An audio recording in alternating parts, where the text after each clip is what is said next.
Olá! Hoje nós vamos falar sobre o porquê do auto de infração. Normalmente, quando eu estou tratando dessa matéria, a pessoa autuada costuma dizer: mas por que é que eu fui autuado? Na tua opinião, por que é que você foi autuado? Não é?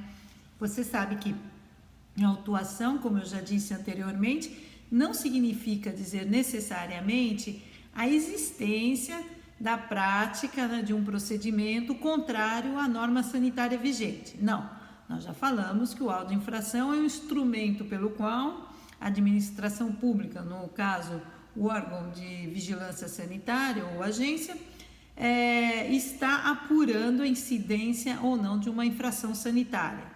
Quer dizer, você vai ter direito a se defender, vai poder apresentar provas, deslocar a matéria para outros que não estiveram lá no local, para que possam realmente entender se foi ou não caso de autuação e se deve ou não aplicar pena. Então, você pergunta: mas por que eu fui autuado? Eu acho que eu não deveria ser autuado. Isso é a coisa mais normal da vida. É raro eu escutar alguém chegar para mim e dizer: olha, eu fui autuado e eu tinha que ser autuado, eu sabia que eu ia ser autuado. É muito difícil. Por quê? Porque normalmente, né, o comerciante, a indústria, o prático em saúde, ele está fazendo algo porque ele acredita que é bom e que pode contribuir com a melhora da saúde. Ele pode, se for um medicamento, por exemplo, curar. Se é um alimento, vai fazer bem, vai alimentar a pessoa. Quer dizer, eu não vejo isso no dia a dia. Na prática, a pessoa pensa: não, eu vou fazer isso aqui porque eu quero mesmo que ela passe mal, que tudo saia errado. Não, não é isso. Quando a gente vê isso, nós estamos realmente diante de um criminoso, que não é o seu caso. Mas então, por que houve aquele auto de infração? Por que é que foi lavrado? Eu não consigo dizer para você que está me ouvindo nesse momento exatamente o porquê, porque eu não conheço o teu caso, mas eu vou tentar dividir algumas experiências. Normalmente, né, num procedimento que não há uma denúncia, por exemplo, vigilância numa inspeção de rotina, ela entra numa empresa, fiscaliza e acaba autuando. Por quê? Porque os elementos que ela encontra no caminho, e seja a interpretação de que existe a possibilidade de um grave risco sanitário, ou seja, a possibilidade iminente de que algo efetivamente ocorra de forma a prejudicar a saúde de alguém, de forma a ameaçar a saúde de alguém. Então, ao invés de alimentar a pessoa, você vai fazer ela ficar doente por uma contaminação alimentar, ou então de curar com o medicamento, ela vai usar o medicamento e não vai se curar, ou vai até mesmo, quem sabe, passar mal, enfim. N possibilidades de que isso possa acontecer.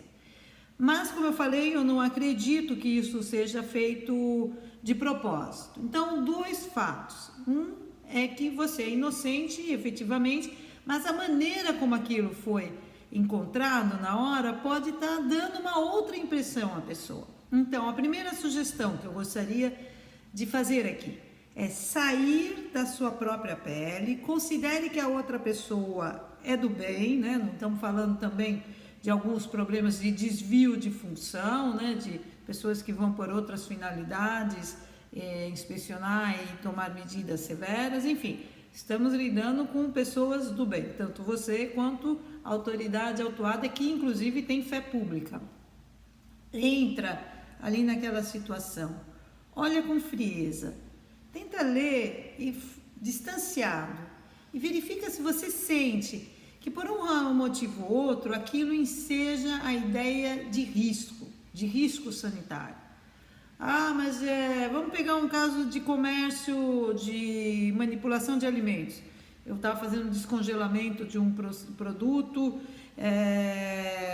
assim como eu procedo, e a vigilância chegou bem naquela hora e ela achou que eu estou reutilizando, que o produto está lá exposto há mais de 5 horas, então eu estou deixando o produto, né, suscetível, se é que ele já não tem uma contaminação por bactérias, contaminação microbiológica, enfim.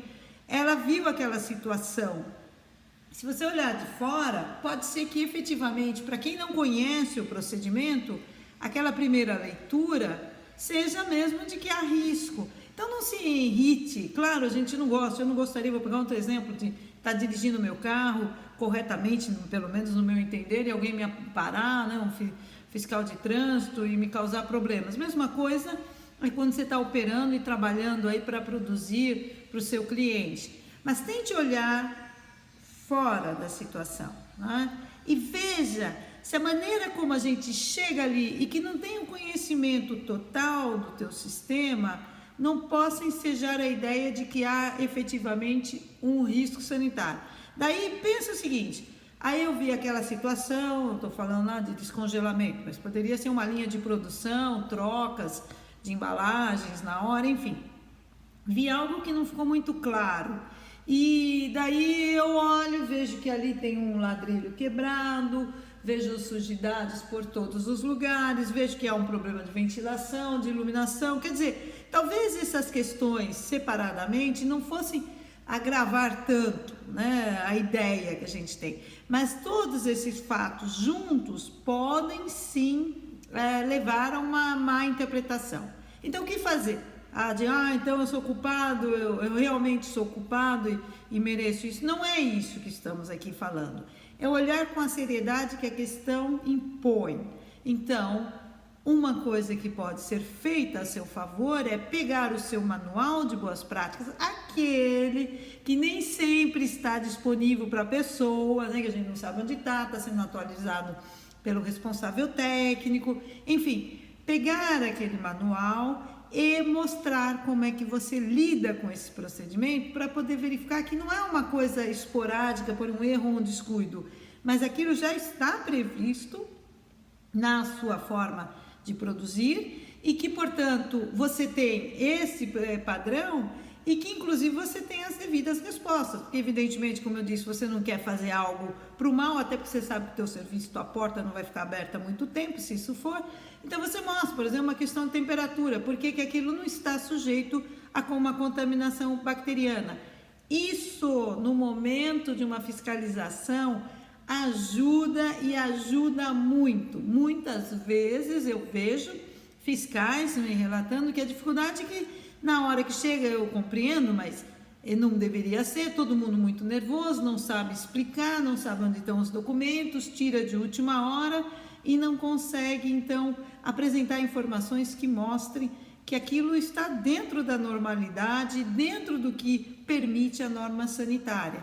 Então, pense bem, norma sanitária dentro de uma situação. Pegue você mesmo, pratique aí sem o estresse de um dia estar diante de uma fiscalização e veja se da maneira como a gente olha num determinado momento, a gente consegue identificar num espaço de meia hora, uma hora, não fica muito tempo uma fiscalização dentro de um ambiente, talvez umas 3, 4 horas, mas às vezes a gente não consegue identificar o todo. O seu manual de boas práticas deve ser muito bem realizado, explicado, escrito, para que quando a autoridade sanitária chegar, né, ela olhe isso. E a segunda coisa é o risco, né, que eu já falei de uma certa maneira aqui, mas o risco, tudo em matéria de vigilância sanitária, segundo a nossa Constituição, em seu artigo 196, começa e acaba pela questão do controle do risco, ou seja, eu não devo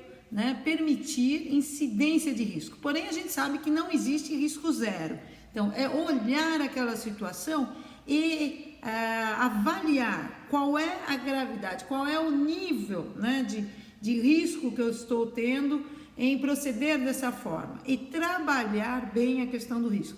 Claro que a questão do risco nós vamos deixar para um outro vídeo, mas é a ideia que eu gostaria aqui de passar, porque vejam isso com atenção, pratiquem isso no dia a dia, como uma brigada de incêndio, vocês vão ver que problemas vão diminuir e até mesmo, quem sabe, desaparecer em matéria de vigilância sanitária no seu dia a dia.